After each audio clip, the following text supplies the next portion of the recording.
안녕하십니까. 조갑제TV 시청자 여러분, 저는 조갑제닷컴의 조세별입니다. 지금 시각은 2021년 6월 9일 밤 10시를 가리키고 있습니다. 천안함 최원일 전 함장을 향해서 생떼 같은 부하들을 수장시켰다라고 막말을 했던 조상호 전 더불어민주당 상근 부대변인이 참 지저분한 사과를 했습니다. 사람 약 올리는 듯한 사과를, 그것도 자신의 페이스북을 통해 했는데, 자, 이 사과에 대해서 천안함 생존 장병들은 제대로 사과하라 라고 하면서 오히려 반발하고 있습니다. 자, 그 내용 한번 살펴보도록 하겠습니다. 자, 오늘 9일 자신의 페이스북에 이 조상호 전 대변인이 이런 사과문을 올렸는데 한번 내용 보시죠. 제 주변 분들의 애정 어린 권고가 있었습니다. 자, 이 말은 마지못해 한다는 사과라는 뜻이죠. 계속 보시면 제 표현 중 혹여 순국한 46 용사의 유가족, 특히 아직도 시신조차 거두지 못한 6인의 유가족과 피해 장병들에게 고통스런 기억을 떠올리게 한 부분이 있다는 지적 깊게 받아들입니다. 상처로 떠올리신 유가족과 피해 장병께는 진심으로 사죄해 드립니다. 다시 한번 46 용사의 명복을 빕니다. 네, 여러분 어떻게 들으셨습니까? 이 조상호라는 분 완전히 엉뚱한 사과를 하고 있죠. 이분이 때린 사람은 최원일 전 함장인데 이 사람을 때려놓고 지금 다른 분들께 사과를 하고 있습니다. 이것은 사과가 아니죠. 자, 지금 당시 천안함 피격으로 순국했던 46 용사들에게만 지금 사과를 하고 있는데, 그러면 나머지 생존 장병들에게는 사과할 마음이 없는 겁니까? 그리고 지금 최원일 전 함장에 대해서는 끝끝내 사과하고 싶지 않다라는 이런 뜻이죠. 자, 이분은 7일 채널 A 뉴스 톱10에 출연해서 막말을 했는데, 그 막말한 이후에도 즉시 페이스북에 올려서 대체 이게 뭐가 막말이냐라고 했던 분입니다. 자, 이분이 당시 방송에서 했던 막말 다시 한번 들어보시고 이게 지금 맞는 사과인지 한번 판단해 보시기 바랍니다. 자, 당시 역대급 막말 한번 보시죠. 대령인데요. 그분도 승진했어요. 근데 그분은 그 말할 자격이 저는 없다고 생각해요. 왜냐면 그때 당시에 생떼 같은 그 자기 부하들을 다 그 수장시켜 놓고 그 이후에 잠시만요. 제대로 된 부분에 대해서 너무 위험한 말씀. 아니요. 함장이니까 당연히 책임을 져야죠. 자기는 살아남았잖아요. 본인이 수장시킨 건 전혀 아니죠. 아니죠. 그때 당시에 작전 중이었어요. 예. 심지어 한미연합훈련 작전 중이었는데 자기가 폭침 당하는지도 몰랐다는 건 지휘관으로서 책임을 져야죠. 그 표현으로서 수장이라는 표현을 쓴 겁니다. 왜냐면 그 부하들을 생떼같이 자기들의 목숨을 잃었는데 이제 와서 자기들이 제대로 처우를 안 해준다? 본인은 처우받을 자격 없어요. 그때 죽은 장병들은 몰라도. 근데 조상호 대변인, 이게 지금 수장을 누가 시켰다니, 그 말이 굉장히 위험한 발언이에요.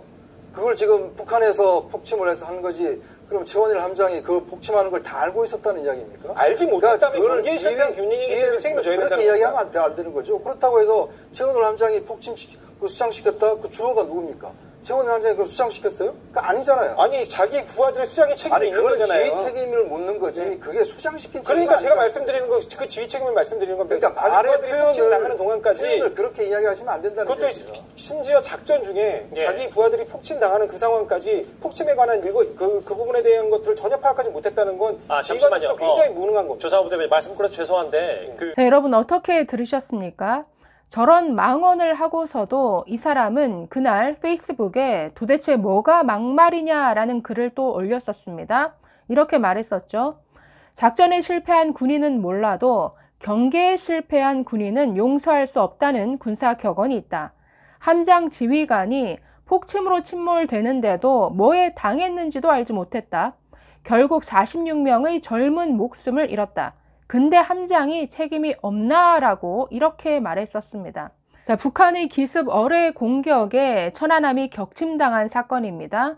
북한이 국제법을 위반해서 소형 잠수정을 동원해 어뢰를 발사한 것이죠. 자, 그런데 이런 사건을 두고 지금 왜 바보같이 너희는 당한 거야? 그리고 왜 살아남았어? 지금 이렇게 얘기하고 있는 것이죠. 그렇기 때문에 이것은 막말입니다. 아니, 천안함 생존 장병들이 이 사건 이후에 얼마나 큰 고통 속에 살아가고 있는지 아십니까? 약이 없으면 살아갈 수 없다라고 합니다. 그것도 국가에서 무슨 병원비를 대주는 것도 아니고 자기 돈으로 병원을 다녀야 했습니다. 외상 후 스트레스에 시달려서 날마다 정말 악몽을 꾼다라고 합니다. 함께 정말 생활했던, 함께 동고동락했던 그런 동료들을 먼저 떠나보내고 그 사람들이 밤마다 매일 나타나더라는 것이죠. 그럴 사람들이 아닌데 왜 너만 살아남았니? 꿈속에서 자꾸만 이런 정말 악몽을 꾸니까 살아갈 수 없다라는 것이죠. 그리고 당시 폭침 당했을 때 그 현장이 얼마나 아수라장이었는지, 정말 잠자다가 몸이 공중에 떠올라서 바닥에 떨어졌는데 완전히 전쟁터였다라고 합니다. BBC와의 인터뷰를 한 생존 장병이 있었는데요. 그 당시 물은 차오르고 완전히 아수라장이고, 어떤 사람들은 허리가 꺾여 있고, 어떤 사람들은 목이 잘려 있고 피를 흘리고, 그 와중에 정말 아비규환 살려달라 소리를 지르고, 어떤 사람은 한 명이라도 더 구하기 위해서 그 물속으로 들어갔던 동료도 있었고, 이런 처참한 모습을 봤던 이 생존 장병들이 그 이후에, 그리고 지금도 어떤 고통 속에 살아가고 있는지 이 사람은 알고서도 이런 얘기를 하는지 모르겠습니다. 자, 이런 지저분한 사과 같지 않은 사과를 한 이 페이스북 글에 실제 천안함 생존 장병이 댓글을 달았습니다. 그 내용 한번 보시죠. 자, 안재근이라는 천안함 생존 장병입니다. 사태가 심각해지니 마지못해 주변 권고로, 그것도 SNS에 글로 하시는 사과는 필요 없습니다. 수장, 함장 책임 등에 대한 생각에는 변화가 없으실 텐데, 천안함 폭침 원인은 북한의 기습 어뢰 공격이었다고 표명하시고, 함장님께, 유가족 분들께, 생존 장병들에게 공식적으로 사과하세요. 그리고 내뱉으신 막말에 책임지시기 바랍니다. 외상 후 스트레스로 지금까지 고통받고 있는 장병들, 유족들, 고인을 욕되게 하셔놓고 이 정도로 마무리하려 하시네요. 끝까지 묻겠습니다. 자, 역시 천안함 생존 장병 전후 회장을 맡고 있는 전준영 회장도 페이스북 글을 통해서 이 사과에 반박하고 나섰습니다. 자, 이렇게 말합니다. 사과 문장 어디에도 최원일 함장님에 대한 사과는 단 한마디도 없다. 무엇보다 사과의 이유 또한 제 주변 분들의 애정어린 권고가 있었습니다. 라고 밝히고 있다. 조 전 부대변인은 페이스북 사과가 본인의 의사에 의한 진심인지 아니면 송영길 민주당 대표님을 비롯한 주변의 권고 때문인지 분명히 해주시기 바란다. 나아가 46 용사의 유가족, 특히 아직도 시신조차 거두지 못한 6인의 유가족과 피해 장병에게 진심으로 사과한다 했는데, 최원일 함장님에겐 사과를 하는 것인지 아닌지 이 또한 분명하게 밝혀주시기 바란다.